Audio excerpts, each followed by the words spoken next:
Assalamualaikum warahmatullahi wabarakatuh. Selamat pagi, salam sejahtera buat kita semua. Yang saya hormati Ketua Perdosi Cabang Medan yang diwakili oleh Dr. Emos Tarigan, Ketua Perdosi Cabang Padang Dr. Fedi Adha, kedua narasumber kita Dr. Puji, Dr. Fitri, dan Dr. Indra Bakti sebagai moderator, serta sejawat peserta webinar pada pagi ini. Pertama-tama saya mengucapkan terima kasih kepada Ketua Perdosi Cabang Medan, Ketua Perdosi Cabang Padang yang telah membawa saya ikut acara ini, acara webinar pagi ini. Kepada saya diberikan topik Seizure associated with coronavirus infection. Pada topik ini kita akan membahas yaitu mengenai pendahuluan. Yang kedua, mekanisme bagaimana coronavirus bisa menyebabkan gangguan pada sistem saraf. Kemudian manifestasi virologi pada pasien COVID-19, kejang pada pasien COVID-19, kemudian EEG abnormal pada pasien COVID-19, kita akhiri dengan kesimpulan. Sebagai pendahulu, severe acute respiratory syndrome coronavirus 2 pertama dilaporkan di Wuhan, China pada Desember 2019.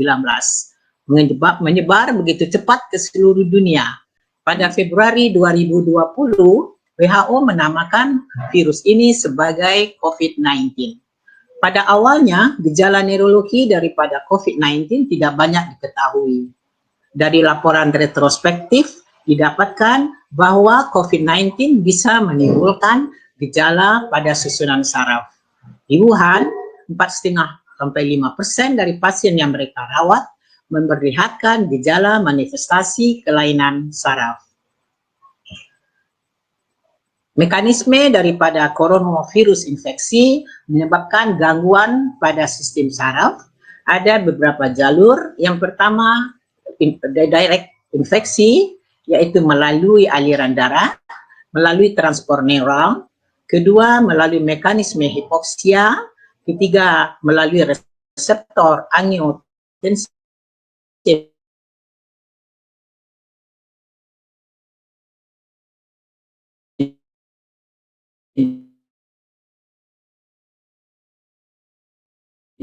Converting enzim. Dan keempat, melalui protein S yang berbentuk paku, runcing-runcing yang nanti akan sangat gampang berikatan dengan reseptor S2. Secara indirect, kalau terjadi penyebaran melalui hematogen, akan terjadi peningkatan daripada interleukin, terjadi limfadenopati, dan gangguan daripada sawar darah otak. Secara neurogen, bisa mengikuti transport neuronal, yang terbanyak adalah melalui nervus olfactorius, akan terjadi proses demyelinisasi. Mekanisme ketiga melalui hipoksia. Hipoksia akan menyebabkan pasien terjadi metabolisme anaerob yang tinggi, akan terjadi penumpukan daripada zat asam melalui ACE2, kemudian juga melalui faktor imun. Akan menimbulkan nantinya toxic encephalopathy, bisa menimbulkan encephalitis virus dan akut CVD. Selanjutnya, pada gambar akan terlihat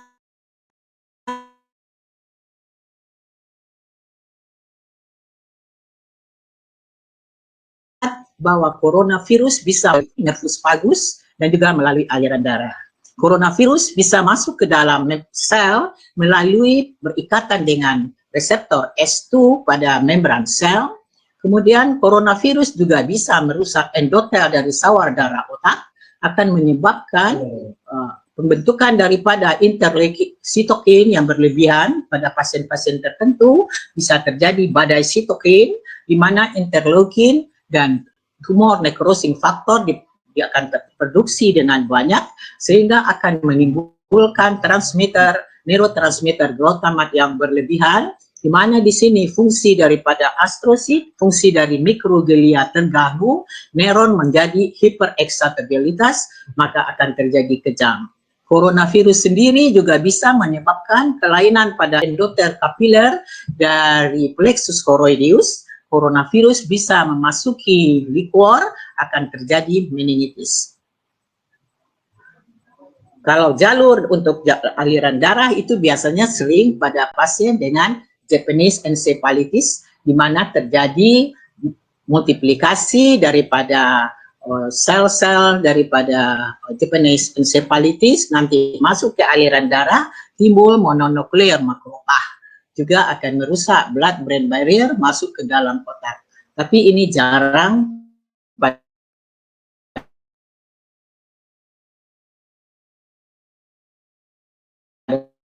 pasien dengan SARS-CoV-1 ataupun SARS-CoV-2. Bermigrasi dan menginfeksi pada ujung saraf, nanti secara secara retrograd ataupun anterograd akan memasuki neuron, mengikuti transportasi neural memasuki otak bagian depan. Adanya anatomi yang unik daripada nervus olfactorius dan bulbus olfactorius dan otak bagian depan, sehingga ada celah daripada epitel hidung dengan susunan pusat. Coronavirus akan masuk ke dalam otak dalam waktu seminggu, akan menyebabkan proses adanya terjadinya inflamasi dan demyelinisasi. Mekanisme hipoksia. Virus akan mengalami proliferasi pada sel jaringan paru, akan terdapat eksudasi, inflamasi, dan edema, terbentuk jaring membran yang transparan pada alveolar secara difus. Akan terjadi pertukaran gas, akan terganggu, akan menyebabkan pasien mengalami hipoksia pada susunan saraf. Terdapat peningkatan daripada metabolisme anaerob pada mitokondria daripada sel-sel otak. Akumulasi dari zat asam akan menyebabkan vasodilatasi daripada pembuluh darah cerebral, maka udem otak akan bertambah hebat, interstitial edem akan terjadi obstruksi daripada aliran darah otak, akan menyebabkan pasien mengeluh nyeri kepala. Jadi pasien-pasien COVID-19 bisa datang kepada kita dengan keluhan nyeri kepala.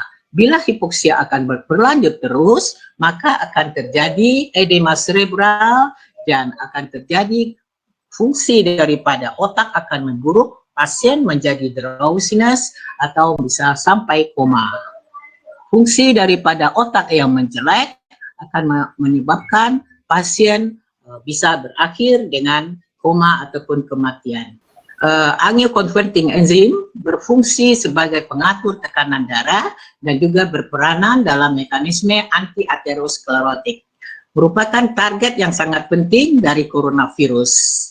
Berkaitan dengan S2, maka dia akan menyebabkan peninggian tekanan darah, risiko terjadinya perdarahan intracerebral. Beda pasien COVID-19 bisa terjadi infark cerebri ataupun perdarahan intracerebri. Berikatan dengan S2 juga merusak endotel kapiler, menyebabkan sawar darah otak terganggu dan menimbulkan coronavirus masuk ke dalam susunan saraf, menyebabkan gangguan pada vaskular. Slide. Di sini kita lihat secara garis besar gambaran daripada mekanisme coronavirus menginfeksi otak. Ada dua secara garis besar, yaitu melalui neuroinvasi, yaitu melalui aliran darah, melalui transport neurogen, dan reseptor ACE2. Yang kedua secara indirect, melalui mekanisme hipoksia, melalui mekanisme hipertensi, koagulopati, dan imun injury. Semuanya akan menyebabkan gangguan pada otak, penyakit yang sudah ada bisa akan bertambah jelek, atau timbul penyakit baru dari cerebral berupa akut CVD, bisa berupa toxic encephalopathy, encephalitis, meningitis, dan Guillain-Barré syndrome. Coronavirus bisa sembuh, bisa menimbulkan kematian, atau berlanjut menjadi penyakit kronik. Silakan. Nah, bagaimana manifestasi neurologik pada COVID-19 pada pasien kita? Coronavirus menyebabkan infeksi sistemik yang multiple. Dari beberapa laporan, dikatakan bahwa COVID-19 bisa memberikan gejala dari yang ringan sampai yang berat. Ringan bisa berupa demam, adanya batuk, adanya diare, fatigue. Pada yang berat jika terjadi acute respiratory syndrome. Pada laboratorium bisa ditemukan adanya leukopenia, trombositopenia, adanya peningkatan daripada LDH, peningkatan daripada LH, peningkatan CRP, dan peningkatan dari fibrinogen serta D-dimers. Pada gambaran radiologi daripada paru, CT scan paru akan terlihat gambaran yang khas berupa ground glass opacity. Dari Wuhan dilaporkan dari 219 pasien yang mereka rawat, 78% memperlihatkan gejala gangguan susunan saraf.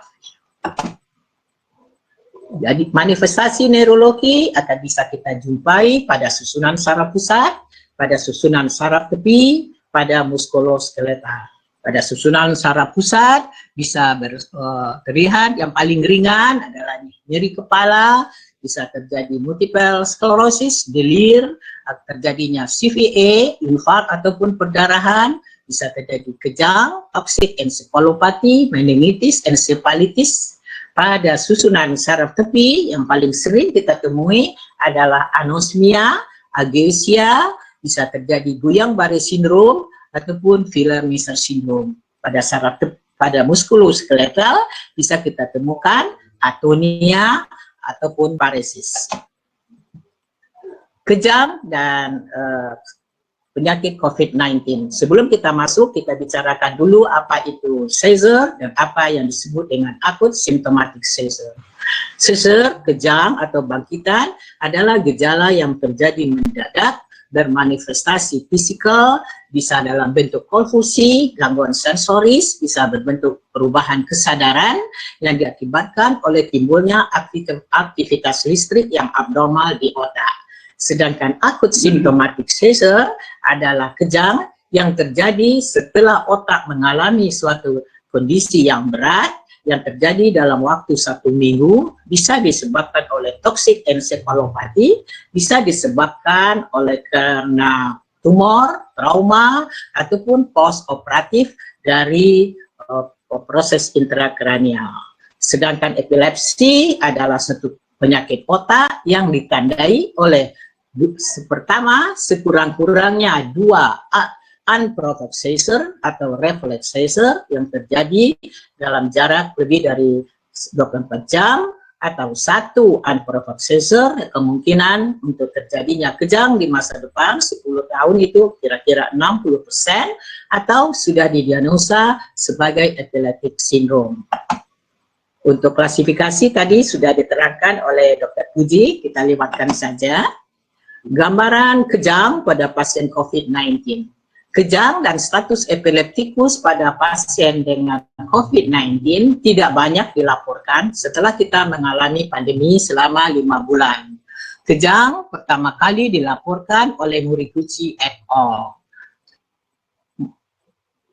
Mau melaporkan pada retrospektif studi di Wuhan, mereka melihat bahwa 25% dari pasien yang mereka rawat terdapat gejala gangguan saraf, ada berupa nyeri kepala, dizziness, gangguan kesadaran, ataksia. Kejang hanya ditemukan 0,5%, kemungkinan karena tidak terdiagnosa, atau kejangnya subklinikal, atau pasien telah mendapatkan obat-obat sedativa. Moriguchi melaporkan bahwa ada pasien COVID-19 dengan meningitis, encephalitis disertai kejang. Rulo melaporkan bahwa dia menemukan pasien COVID-19 dengan vokal status epilepticus. Mekanisme daripada kejang menyebabkan COVID-19 dapat kita simpulkan seperti kena neuroinvasi langsung, yang kedua kena hipoksia, kena akibat organ failure, gangguan metabolik, dan juga bisa diakibatkan oleh intervensi obat. Kita tahu pada pasien-pasien COVID-19, mereka mendapatkan obat-obat antiviral seperti ritonavir, lopinavir, dan juga obat-obat kloroquine dan hidrokloroquine yang semuanya menurunkan ambang kejang dan juga menurunkan kadar plasma dari obat-obat anti kejang. Gambaran EEG pada pasien COVID-19. EEG adalah satu alat untuk mengevaluasi kejang ataupun epilepsi. Pada pasien dengan COVID-19 yang dewasa yang dilakukan EEG, didapatkan 40,9% mendapatkan gelombang frontal subwave. Juga didapatkan gambaran EEG berupa ritmik, discharge ritmik di daerah vertex ya. Selanjutnya slide. Manajemen daripada kejang. Kejang yang berupa konvulsif, twitching, letargi, ataupun perubahan mental status harus segera kita obati, terutama kejang yang klinikal ataupun status epileptikus. Tentukan penyebab kejang dan atasi segera. Apakah karena hipoksia, kena demam, gangguan metabolik. Segera beri obat anti kejang untuk menghentikan supaya kejang jangan berlanjut. Harus perhatikan betul efek-efek obat yang kita pakai, onset daripada aksi obat, interaksi obat, efek samping obat, dan faktor pasien sendiri, umur, respiratorinya, renalnya, heparnya, dan ke faktor kardial. Untuk kejang yang terjadi hanya satu kali, kurang dari 5 menit, tidak membutuhkan benzodiazepin. Pada pasien yang kritis, harus kita berikan obat-obat kejang secara intravena. Yang dianjurkan adalah levetiracetam. Perhatikan efek samping respirasi, kardiak, phenytoin, phenobarbital, lacosamid. Sayang di Indonesia kita belum ada levetiracetam intravena. Kemudian kalau ada gangguan hepar, jangan dipakai lacosamid. Pasien yang memakai ECMO, extracorporeal membrane oxygenation, pada pasien-pasien pneumonia yang berat, ini juga akan mengganggu farmakokinetik daripada obat-obat anti kejang yang terutama yang mempunyai afinitas yang tinggi terhadap protein, contohnya phenytoin dan valproated. Disarankan dan efektif adalah levetiracetam dan brivacetam. Bila kejang lebih dari 1 kali atau terjadi status epileptikus, baik konvulsif maupun non-konvulsif, prinsip sama, atasi kejang, cari kausanya, dan bila kejang ini baru pertama, ini disebut dengan akut symptomatic seizure. Kita memberikan obat kejang sampai 6 minggu dan ditapering dalam waktu 1 sampai 2 minggu. Secara kesimpulan, COVID-19 bisa menimbulkan gejala kejang, perubahan mental status dengan berbagai mekanisme. Yang paling banyak adalah melalui transport neuron, kerusakan daripada blood-brain barrier, kerusakan daripada sistem imun. Pasien dengan COVID-19 bisa kejang, baik klinik ataupun subklinik ataupun status konvulsivus. Pasien dengan COVID-19 harus segera kita berikan obat-obat anti kejang bila terjadi kejang. Demikian presentasi dari saya. Terima kasih atas perhatiannya. Wassalamualaikum warahmatullahi wabarakatuh. Selanjutnya saya serahkan kepada moderator.